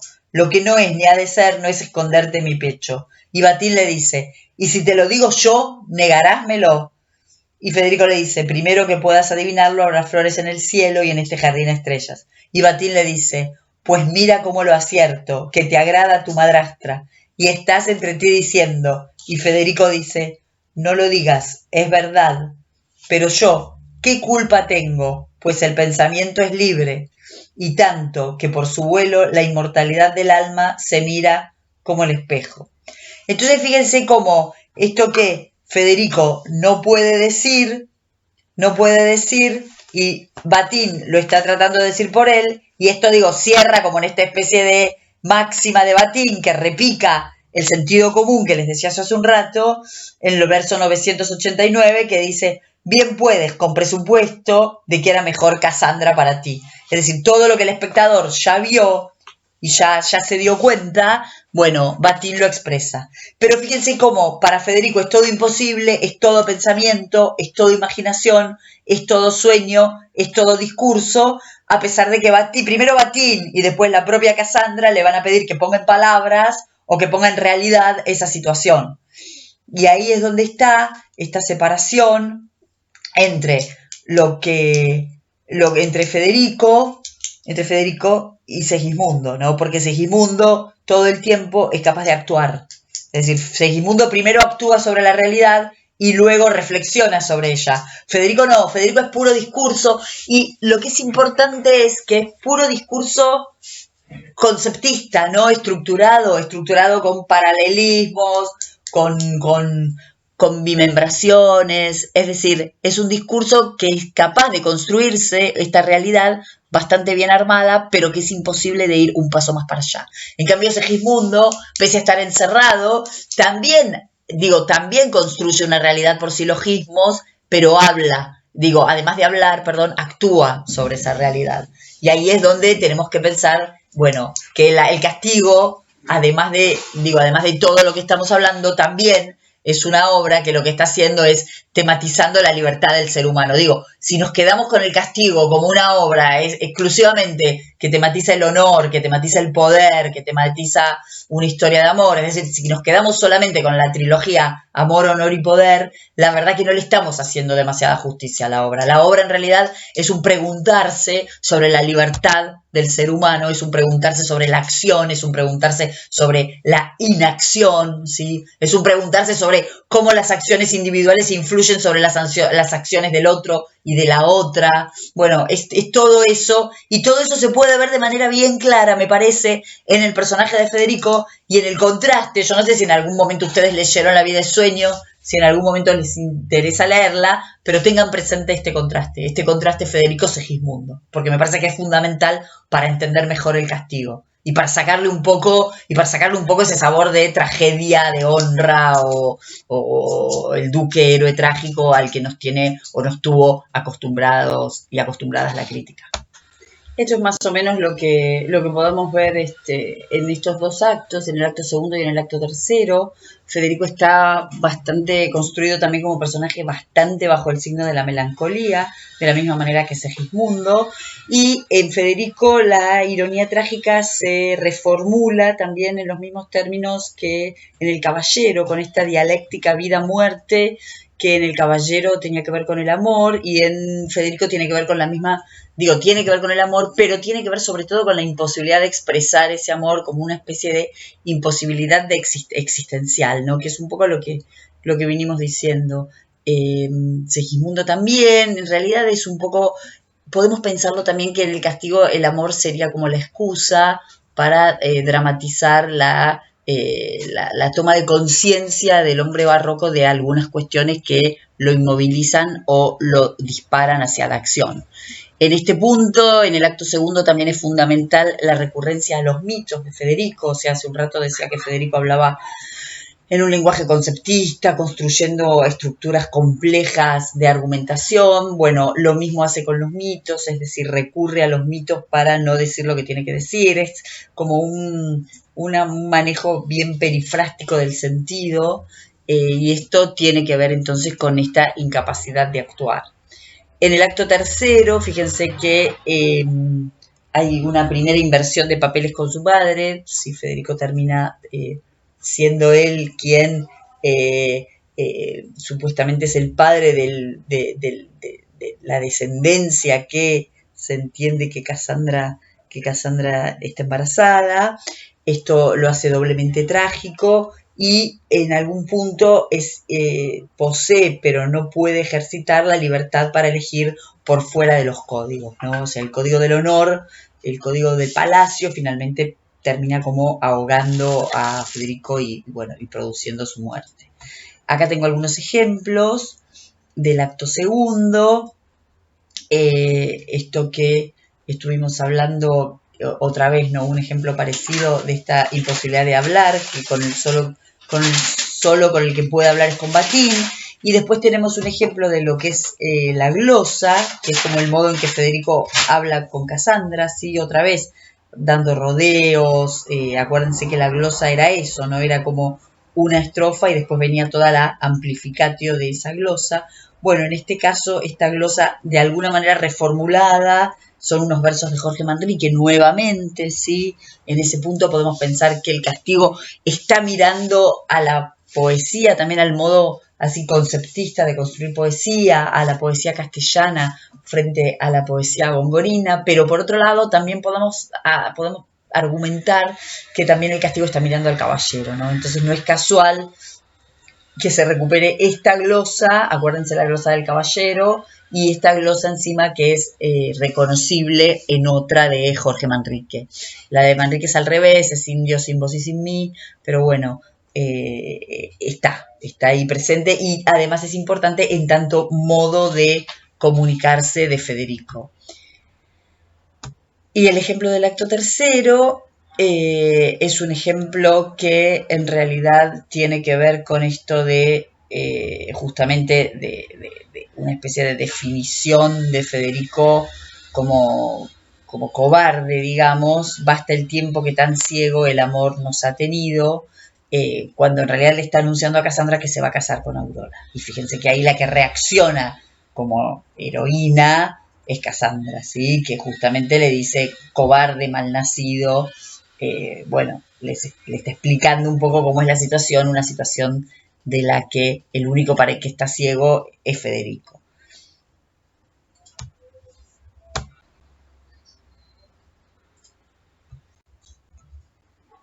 Bueno, vamos a ver qué pasa ahora con Casandra. Casandra en realidad es un personaje que va cobrando volumen, es decir, va cobrando volumen en lo que tiene que ver con el peso dramático del personaje, no con lo que tiene que ver con los otros personajes. O sea, los otros personajes tienen una mirada bien masculina sobre Casandra, o sea, para el duque es un objeto. Fíjense que la manda a llamar para casarse. El segundo acto, fíjense que siendo un mal marido la deja, y cuando vuelve ni siquiera la ejecuta su castigo o su venganza sobre ella, sino que manda a Federico que la mate. O sea, en ningún momento tiene como un diálogo directo con Casandra, es decir, la mayor fuerza para ejecutar el castigo está puesta en Federico. Casandra entonces es un personaje que arranca tal vez de un modo y va después cobrando lugar en la trama y tomando participación en la acción dramática. No está nombrada ya como Cassandra y eso ya es relativizando toda posibilidad de acción que tenga sobre el resto de los personajes y sobre lo que pueda llegar a pasar, ¿no? Es decir, que se llame Cassandra, la profetisa a quien nunca se le cree nada, que tiene la maldición de que no se le va a creer nada, ya está condicionando de alguna manera el personaje, ¿sí? Fíjense que hay algo muy interesante, que la primera manera de presentarla, de introducirla, es a partir de las voces, a partir de sus voces, ¿sí? Fíjense que es Batín el que dice, cuando Federico se va por los gritos de Cassandra, es el primero que dice, las voces de una dama, con poco seso y con valiente paso, le llevaron de aquí. Es decir, es lo que dice Batín cuando llegan los escuderos y preguntan por la situación, preguntan por Federico. ¿Dónde está Federico? Pide acaso los caballos. Y Batín le dice esto, las voces de una dama con poco seso y con valiente paso le llevaron de aquí. Esa es la primera referencia que tenemos directa a Cassandra, en boca de Batín y unas voces, con poco seso y con valiente paso de Federico. O sea, Federico en algún momento le dice a Cassandra, sos una sirena, ¿sí? Y en este punto se está como representando eso, o sea, a un varón sin cabeza y envalentonado, solo faltan las voces de una dama para que se las lleve. Y así está presentada Cassandra. O sea, inmediatamente después aparece Cassandra en brazos de Federico. Entonces es un objeto, una voz y una futura encantadora, una futura sirena, ¿sí? Que de hecho Federico se lo dice a Cassandra mucho más adelante. Después de esta aparición es cuando dice, yo soy Cassandra, yo soy tu madre, bueno, todo este diálogo que leímos hace un ratito. Cassandra está, para pensarla como heroína trágica, ¿no? Cassandra está absolutamente atrapada en un mundo masculino, en un mundo de su padre, que era la escena que veíamos recién, en el mundo de su marido, en el mundo de Federico. O sea, fíjense esto, ¿no? Porque cuando yo quisiera, fingiendo alguna invención, volver a Mantua, estoy cierta que me matara mi padre y por toda Italia fuera fábula mi desatino, fuera de que no pudiera casarme con Federico, ¿sí? Fíjense que eso de alguna manera opera paralelamente a ese diálogo que tiene Batín con Federico, en donde le dice que te gusta tu madrastra. Bueno, este es un diálogo de Cassandra con Lucrecia, en donde Cassandra le dice esto, y bueno, yo si bien lo puse como ejemplo de esta mujer atrapada en este universo masculino del honor, en este universo masculino del disfraz, en este universo masculino del cobrarse la honra en el cuerpo de la mujer, ¿sí? Fíjense que además de eso está mostrando justamente también lo mismo, ¿no? Esto de que te gusta Federico, que la lógica es que Cassandra se enamore de Federico, ¿sí? Ahora fíjense también que es importante cuando yo quisiera, fingiendo alguna invención, esto es interesante porque justamente está apelando a la función de la mujer dentro de la comedia cómica, ¿no?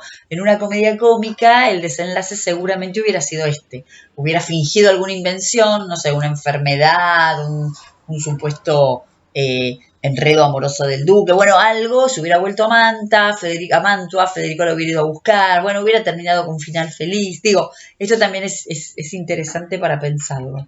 Pero, bueno, lo que me interesaba marcar acá es mostrar cómo en estos versos, y lo podemos encontrar en otro montón de versos, lo que se muestra es que Cassandra no es más que un cuerpo sometido a un universo masculino. El padre, el duque, Federico, todos los varones que la rodean. Y la paradoja es que ninguno de los varones estarían actuando siguiendo lo que son las leyes del honor lógicas, ¿no? Cassandra inmediatamente reconoce la situación y tiene determinada capacidad, tiene la posibilidad y la capacidad de pensar cuál sería una posible solución. Cassandra está dispuesta a hacer uso de su libertad.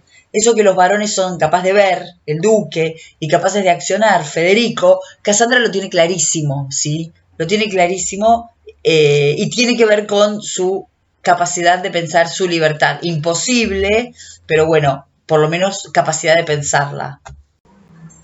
Y aparte estos versos también está bien clara para mí, en lugar de heroína trágica, ¿no? Es decir, para Cassandra es peor no poder casarse con Federico que volver a Mantua para que la mate el padre.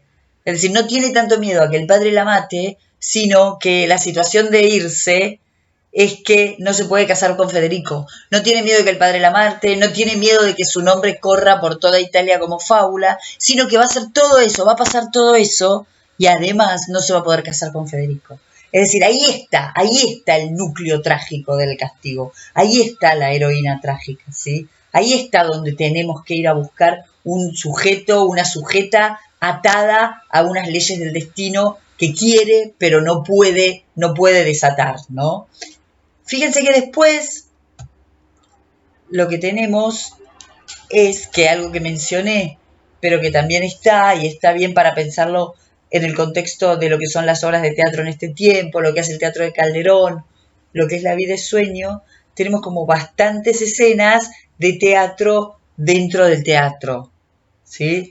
Escenas en donde se representa algo que el espectador sabe que es una representación, ¿sí? Entonces tenemos al principio la entrada esta de Cassandra en la corte, que sería como la segunda presentación de Cassandra, perdón, que acá no la encuentro, que el duque lo que hace allí es como que Federico le bese la mano nuevamente, hace toda como una presentación nueva de otra vez, cuando la verdadera presentación, el verdadero encuentro fue el anterior, ¿no? Esto ocupa entre los versos 806, 807, donde dice: entren con grande acompañamiento y bizarría, Rutilio, Floro, Albano, Lucindo, el marqués Gonzaga, Federico, Cassandra y Lucrecia. Y ahí lo que hace el duque es que todos se saluden, se sienta debajo hace que se sienten debajo del dosel, el duque, Cassandra, el marqués y Aurora, y Cassandra ahí pregunta, ¿no se siente el conde? Y el duque dice, no, porque ha de ser el primero que os ha de besar la mano. Pero fíjense que esta situación ya pasó, ya sucedió. Acá lo que hay es una suerte de representación que hace el duque para que Federico le bese la mano a Cassandra, es decir, el hijo le bese la mano a su madre, y entonces fíjense que hay como después una nueva representación, que es cuando hay una suerte de escena análoga, que es cuando el duque se esconde para confirmar que lo que le escriben en la carta, o sea, que el adulterio es verdadero. Se esconde para escuchar la conversación, entonces ahí también podemos pensar otra vez una escena de representación, y bueno, y la última gran escena de teatro dentro del teatro es el asesinato, ¿no? El asesinato de Cassandra en manos de Federico. Entonces fíjense cómo las escenas se van uniendo y van como recuperando sentido a medida que va pasando la obra y que va pasando y va aumentando el riesgo trágico. En el acto segundo, fíjense que es un poco lo que veíamos en el caso del duque, esto que ha pasado un mes y que es un mal marido, y es siempre este mismo parlamento de Cassandra, que acá yo dejo como ejemplo estos versos, que en realidad es interesante lo que dicen antes, ¿no? O sea, es interesante lo que dice acá, es término que condeno, porque con marido bueno, cuando se vio mujer mala, ¿sí? Que justamente...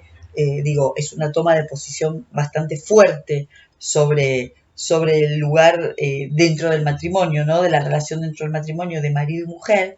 Pero por otro lado, fíjense que esto es como que está cerrando otras reflexiones bien interesantes de Cassandra, en donde está como relativizando también todas las cuestiones que tienen que ver con la relación de subordinación, la cuestión del honor. Acá en los versos que arrancan en el 1054, el duque debe de ser de aquellos cuya opinión, en tomando posesión, quieren en casa tener como alhaja la mujer, para adorno, lustre y gala, silla o escritorio en sala, y es término que condeno. Y así termina, porque con marido bueno, cuando se vio mujer mala, ¿sí? Cassandra todo el tiempo está buscando una solución a la situación. Recurre también a la mitología, ¿sí? Como podemos ver acá, pero fíjense que para resolver las cuestiones. Dile tu amor sea quien fuere, que no sin causa pintaron, y ahí cuenta la historia de Endymion y el Monte Latmo. Cassandra en un punto es el personaje que está tratando de ejercer su libertad de alguna manera. En ese aspecto es más claro pensarlo como una heroína trágica. Claramente no tiene posibilidades de salir a ejercer esa libertad. El personaje de Federico sí, pero no lo ejerce. Y ahí es donde el contraste entre ambos se hace mucho más fuerte. Esa posibilidad de que Federico actúe y que ejerza su libertad y no lo hace, contrasta con esa posibilidad que Cassandra quisiera ejercer su libertad, pero no puede. De ahí podemos pensar, por ejemplo, el distinto manejo en los relatos mitológicos que cuenta cada uno, ¿sí? O sea, esto también estaría mostrando esta diferencia y estas imposibilidades de decir y estas imposibilidades de actuar. No podemos pensar ni en el Duque ni en Federico, que son dos personajes varones, que podrían ser capaces de sustraerse a esa especie de destino, y más en una obra que parecería estar tematizando el honor. Cassandra no puede, pero todo el tiempo quiere dessujetarse de esta red. Entonces, en ese punto me parece que es uno de los argumentos más fuertes para pensarla como una heroína trágica. Al respecto, me parece que es bastante emblemático este verso del 2286, donde Federico le dice a Cassandra, la manda a callar, ¿sí? Le dice que te oirán, ¿sí?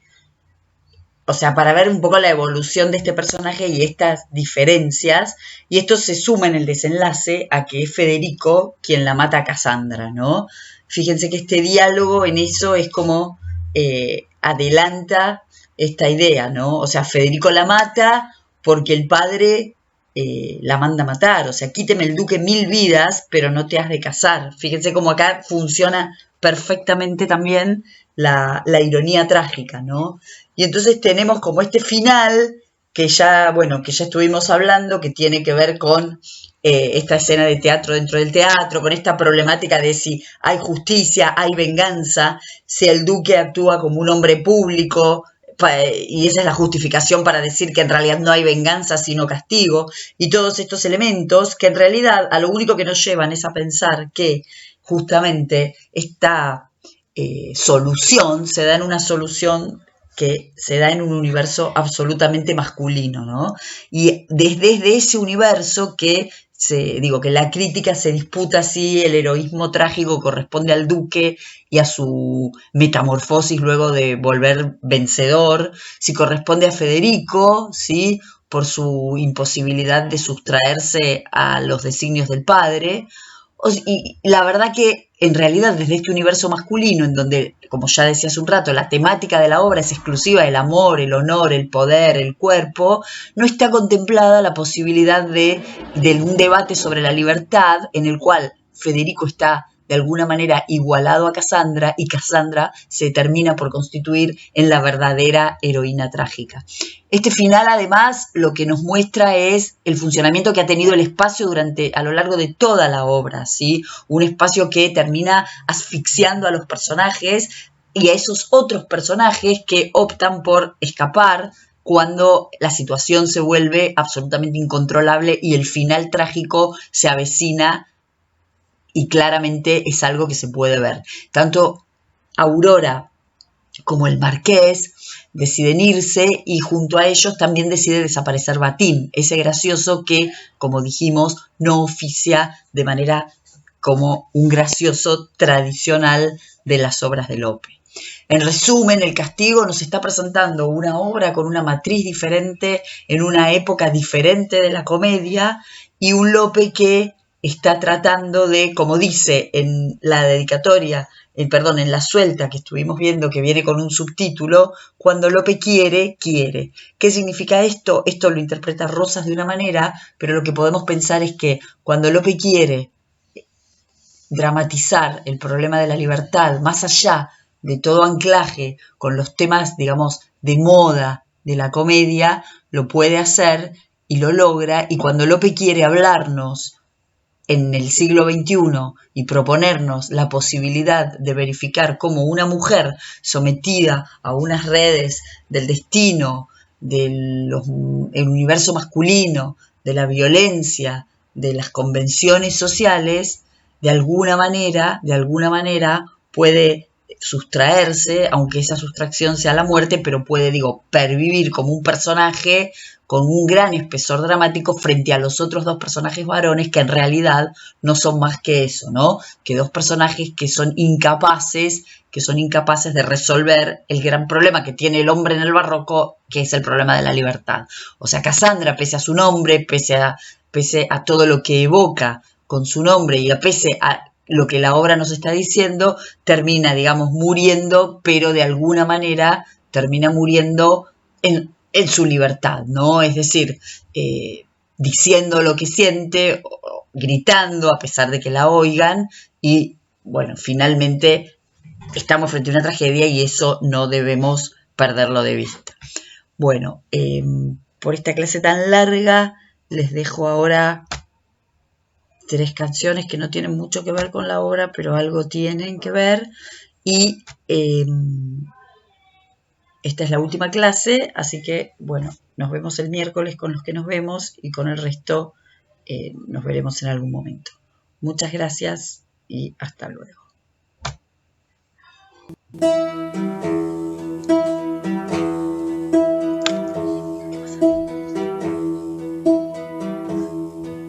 Yo soy quien libre me di, yo quien pudiera olvidaros. Yo soy el que por amaros estoy desde que os conocí. Sin Dios y sin vos, sin mí, sin Dios y sin vos, sin mí. Sin Dios y sin vos, sin mí, sin Dios y sin vos.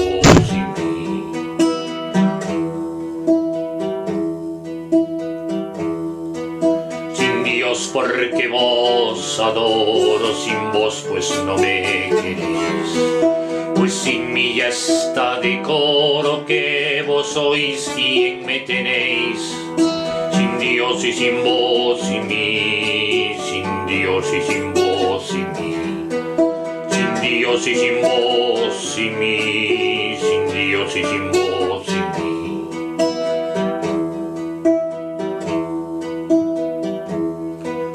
Así que triste nací, pues que pudiera olvidaros. Yo soy el que por amaros estoy desde que os conocí. Sin Dios y sin vos, sin mí, sin Dios y sin vos, sin mí. Sin Dios y sin vos, sin mí, sin Dios y sin vos, sin mí.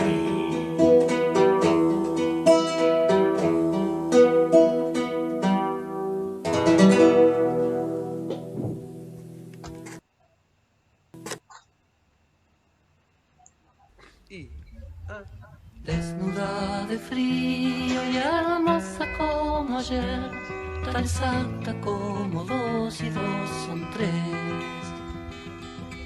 Ella llegó a mí, apenas la pude ver, aprendí a disimular mi estrés. Bienvenida, Casandra, bienvenida.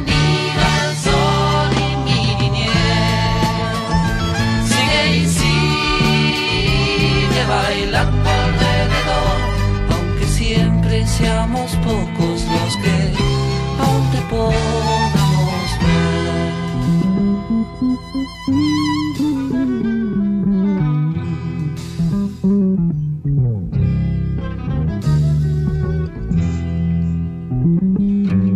Les contaste un cuento sabiéndolo contar y creyeron que tu alma andaba mal. La mediocridad para algunos es normal, la locura es poder ver más allá. Baila y baila, Casandra, digo bien, bien, bien la pude ver. No hablo yo de fantasmas ni de Dios, solo te cuento las cosas que se te suelen perder.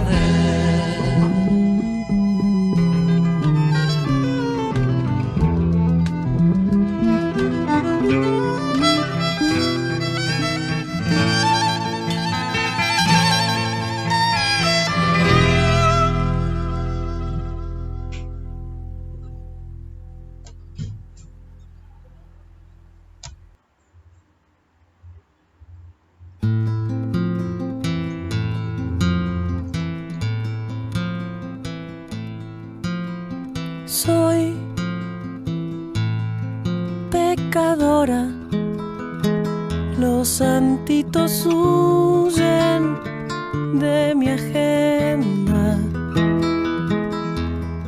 Soy mala, madre de todos los pecados.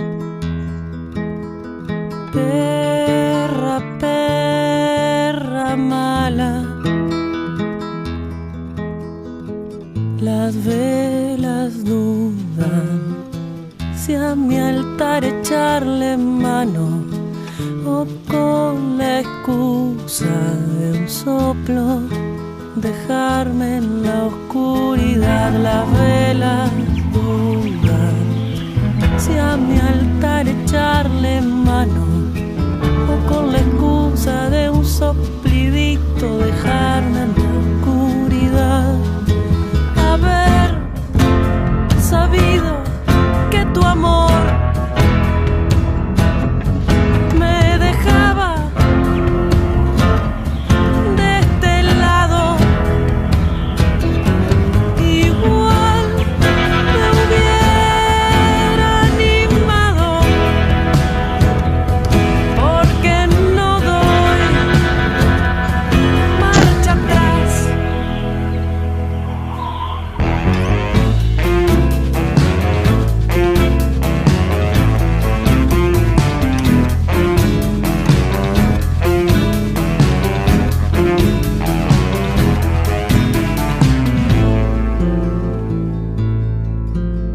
Soy pecadora, los santitos huyen de mi agenda. Soy mala, dueña de todos los pecados. Perra, perra mala. Y ya quisiera tu Dios ser parte de mi altarcito, que aunque parezca chiquito, de placeres sabe más. Que me digan si es acá el paraíso perdido, que de tan